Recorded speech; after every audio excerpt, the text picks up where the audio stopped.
కోట్లతో బడ్జెట్ పెట్టినప్పటికీ అందులో పెద్ద ఎత్తున కొన్ని రాష్ట్రాలకు పెద్దపీట వేసినప్పటికీ తెలంగాణ ప్రస్తావన మాత్రం లేకపోవడం అనేది నిజంగా కూడా బాధాకరం, శోచనీయం. తెలంగాణలో 4 బీజేపీ ఎంపీలు గతంలో ఉంటే ఇవాళ తెలంగాణ ప్రజలు ఆ సంఖ్యను రెట్టింపు చేసినారు, 8 మందిని గెలిపించారు. అయినప్పటికీ 8 రూపాయలు కూడా కేంద్ర ప్రభుత్వం ఈ బడ్జెట్లో ఇవ్వకపోవడం అనేది నిజంగా బాధాకరం, తీవ్రంగా కూడా తెలంగాణ ప్రజలందరినీ కూడా విస్మయపరిచిన అంశం. బడ్జెట్ చూస్తూ ఉంటే ఇప్పటిదాకా నేను కామెంటరీ కూడా వింటా ఉన్నాను. ఇది కేంద్ర బడ్జెటా లేకపోతే బీహారు ఆంధ్రప్రదేశ్కు సంబంధించిన బడ్జెటా అనే విధంగా ఇవాళ చాలా మంది మాట్లాడుతూ ఉన్నారు. మాకేమీ ఆంధ్రప్రదేశ్కి ఇచ్చినందుకు బాధ లేదు. సాటి తెలుగు రాష్ట్రం, తప్పకుండా వారు బాగుండాలి, మంచిగా ఉండాలని కోరుకుంటోళ్ళం తప్ప వారికి నష్టం జరిగితే మేము కూడా బాధపడతాం. కానీ ఆంధ్రతో పాటు ఆంధ్రాకు ఇచ్చినట్టుగానే మీరు ఆంధ్రప్రదేశ్ పేరు చెప్పిన ప్రతిసారి ఏమన్నారు కేంద్ర మంత్రి గారు? ఆంధ్రప్రదేశ్ పునర్విభజన చట్టం అని మాట్లాడింది. కానీ ఆంధ్రప్రదేశ్ పునర్విభజన అంటేనే 2 రాష్ట్రాలకు సంబంధించిన ప్రయోజనాలు ఆ చట్టంలో ఉన్నాయి. కానీ మొత్తం స్పీచ్ కాపీలో ఎక్కడ కూడా కనీసం తెలంగాణ అన్న పదం కూడా మంత్రి గారు మాట్లాడకపోవడం బాధాకరం. సరే, ఆంధ్రప్రదేశ్కి బ్రహ్మాండంగా డబ్బులు ఇచ్చారు. అమరావతికి 15,000 కోట్లు, తర్వాత భవిష్యత్తులో ఇంకా అవసరంగా అయితే ఎక్కువ డబ్బులు ఇస్తామన్నారు. అదేవిధంగా పోలవరం నిర్మాణానికి సంపూర్ణ సాయం చేస్తామన్నారు. అదే మాదిరిగా ఆంధ్రప్రదేశ్లో మరి పారిశ్రామిక అభివృద్ధికి ప్రత్యేక సహకారం ఇస్తామన్నారు. వైజాగ్ చెన్నై ఇండస్ట్రియల్ కారిడార్స్ పెడతామన్నారు. అదేవిధంగా కొప్పర్తి ఓర్వకల్లు ఇండస్ట్రియల్ జోన్స్ కి అక్కడ ఎలక్ట్రిసిటీ, వాటరు, రోడ్స్, హైవేలకు ప్రత్యేక నిధులు అన్నారు. వైజాగ్ చెన్నై కారిడార్ కూడా డబ్బులు. అదేవిధంగా బెంగళూరు కూడా, హైదరాబాద్ బెంగళూరు కారిడార్ కూడా డబ్బులు ఇస్తున్నామన్నారు. అదేవిధంగా ఆంధ్రప్రదేశ్లోని వెనుకబడ్డ ప్రాంతాలకు ప్రత్యేక ప్యాకేజీ అన్నారు. రాయలసీమ, ప్రకాశం, ఉత్తరాంధ్ర జిల్లాలకు ప్రత్యేక ప్యాకేజీ అన్నారు.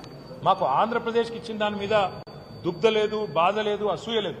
తెలుగు రాష్ట్రం, పక్క తెలుగు రాష్ట్రం బాగుపడితే సంతోషించటోళ్ళమే, తప్పకుండా స్వాగతిస్తాం ఆంధ్రప్రదేశ్కి ఇచ్చిన దాన్ని.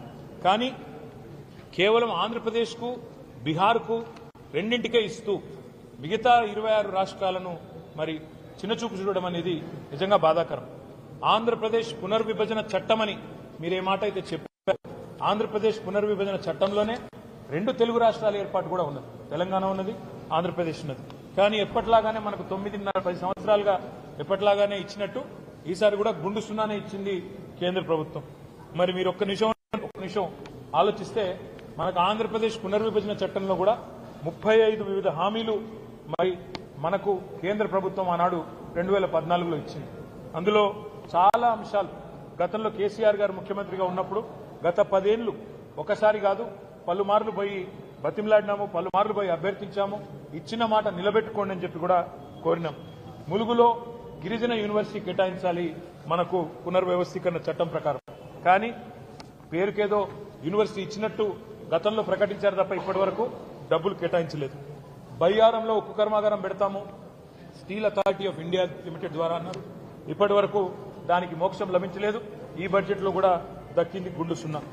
కాజీపేటలో రైల్ కోచ్ ఫ్యాక్టరీ అన్నారు, అది కూడా హులెక్కైంది.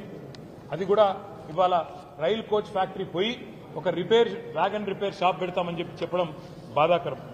9 ఏళ్లుగా ఆనాడు కేసీఆర్ గారు ప్రధానమంత్రి గారిని, కేంద్ర మంత్రులను పలుమార్లు కలిసి మా రాష్ట్రానికి కొత్త విద్యా సంస్థలు ఇవ్వండి, ఐఐఎం ఇవ్వండి, ఇండియన్ ఇన్స్టిట్యూట్ ఆఫ్ మేనేజ్మెంట్ ఇవ్వండి, నేషనల్ ఇన్స్టిట్యూట్ ఆఫ్ డిజైన్ ఇవ్వండి, ఐఐఎస్ఈఆర్ ఐసర్ ఇవ్వండి, నవోదయ కేంద్రీయ విద్యాలయాలు ఇవ్వండి అని పలుమార్లు కోరినాం. దాని మీద కూడా ఒక్కటంటే ఒక్క విద్యా సంస్థ కూడా ఇప్పటి వరకు మంజూరు చేయలేదు. ఈ రోజు బడ్జెట్లో కూడా చేయలేదు. కేంద్ర బడ్జెట్లో పారిశ్రామిక కారిడార్లు ఇవన్నీ కూడా చెప్పారు ఇతర రాష్ట్రాలకు సంబంధించి. అదే తెలంగాణలో మరి హైదరాబాద్ నుంచి వరంగల్ కానీ, హైదరాబాద్ నుంచి రామగుండం కానీ, హైదరాబాద్ నుంచి బొంబాయి పోయే రోడ్డు కానీ, హైదరాబాద్ నుంచి విజయవాడ పోయే రోడ్డు కానీ ఇవన్నీ కూడా ప్రముఖమైన పారిశ్రామిక కారిడార్లుగా ఏర్పాటు చేయాలని, 6 వివిధ కారిడార్లు ఏర్పాటు చేయాలని చాలాసార్లు కోరాం. దాని మీద కూడా స్పందన లేదు. మెగా పవర్ లూమ్ క్లస్టర్ కావాలని చెప్పి సిరిసిల్లలో అడిగాం, దాని మీద కూడా స్పందన లేదు. అదేవిధంగా కొత్త హ్యాండ్లూమ్ క్లస్టర్స్ కూడా మంజూరు చేయాలని చెప్పి కూడా గతం నుంచి కోరుతున్నాం, దాని మీద కూడా స్పందన లేదు. తెలంగాణ ప్రభుత్వం రేవంత్ రెడ్డి గారి నాయకత్వంలో మన చాలా మంది చాలాసార్లు ఢిల్లీకి పోయి అక్కడ మంత్రులను కలిసినట్టుగా కూడా వార్త, కానీ ఒక్కటంటే ఒక్కటి కూడా వీళ్ళు చెప్పింది వాళ్ళు వినిపించుకున్నట్టయితే కనబడడం లేదు. రీజనల్ రింగ్ రోడ్డు కానీ, రాష్ట్రాలకు ముఖ్యంగా తెలంగాణకు ఉపయోగపడే హైవే విస్తరణ కానీ కనెక్టివిటీ ప్రాజెక్టులు కొన్ని తప్ప ఎక్కడ కూడా పెద్ద మొత్తంలో అయితే ఇచ్చిందేం లేదు. మొత్తంగా చెప్పాలంటే తెలంగాణకు ఈ బడ్జెట్లో మళ్ళొక్కసారి దక్కింది పెద్ద గుండు సున్నా. నేను తెలంగాణ ప్రజలు అందుకే ఆలోచించాలని చెప్పి వారిని విజ్ఞప్తి చేస్తా ఉన్నా. మొన్న జరిగిన పార్లమెంట్ ఎన్నికల్లో 16 స్థానాలు 8 కాంగ్రెస్ పార్టీకి 8 భారతీయ జనతా పార్టీకి మీరిచ్చారు. ఇవాళ అదే 16 స్థానాలతో చంద్రబాబు నాయుడు గారు శక్తి బలంగా ఉంటే ఏం సాధించుకోవచ్చో సంకీర్ణ ప్రభుత్వంలో చూపెడతా ఉన్నారు. 15,000 కోట్లు ఒక్క ఏపీ క్యాపిటల్ డెవలప్మెంట్ కి ఆయన తీసుకుంటున్నారు. అదేవిధంగా బీహార్కు 26,000 కోట్ల రూపాయలు కేవలం రహదారుల కోసం మాత్రమే ఇచ్చినారు. కానీ తెలంగాణకు 16 మంది సభ్యులున్న 8 మంది కాంగ్రెస్ వాళ్ళు 8 మంది బీజేపీ వాళ్ళు దక్కింది మాత్రం గుండు సున్నా. అందుకే స్వీయ రాజకీయ అస్తిత్వమే తెలంగాణ కెన్నటికి రక్ష. ప్రాంతీయ శక్తులు బలంగా ఉంటే, ప్రాంతీయ పార్టీల నాయకత్వం బలంగా ఉంటేనే రేపటి సంకీర్ణ యుగంలో కూడా మనం శాసించే పరిస్థితి ఉంటుంది. శాసించి సాధించుకోవాలి తప్ప యాచించి సాధించుకుంటే ఏది కూడా రాదు. రేపటికైనా తప్పకుండా ఇవాళ ఈ 8 బీజేపీ ఎంపీలు అక్కడ పార్లమెంట్లో కూర్చున్నారు. తెలంగాణకు అన్యాయం జరుగుతుంటే ఒక్క ప్రాజెక్టు కూడా రాకపోతే కనీసం నోరు కూడా మెదపలేదు.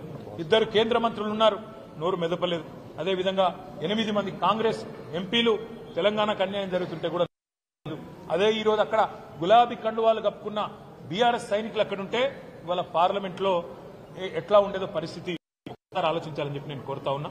అందుకే భవిష్యత్తులోనైనా తెలంగాణ ప్రజలు గుర్తుపెట్టుకోవాల్సిన మాట, మన ప్రాంత హక్కులు కాపాడాలంటే, మన రాష్ట్ర హక్కులు కాపాడాలంటే, మనకు నిధులు రావాలంటే ఈ సంకీర్ణ శకంలో తప్పకుండా కేసీఆర్ గారు లాంటి బలమైన నాయకులు, బలమైన బీఆర్ఎస్ లాంటి పార్టీలను ఎంత మద్దతు ఇచ్చి ఎంత సంఖ్యాపరంగా బలోపేతం చేస్తే అంత రాష్ట్రానికి లాభం అనే మాట కూడా మళ్ళొక్కసారి గుర్తు చేస్తూ ఈ బడ్జెట్ లో కూడా గుండు సున్నానే ఇచ్చినందుకు మరి కేంద్ర ప్రభుత్వానికి 8 ఎంపీలు ఇచ్చినా మీరు గుండు సున్నా ఇచ్చినందుకు తెలంగాణ ప్రజలు భవిష్యత్తులో అన్ని గమనిస్తున్నారు, అన్ని ఆలోచన చేస్తున్నారు.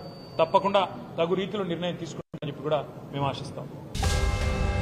Please subscribe Telugu politics.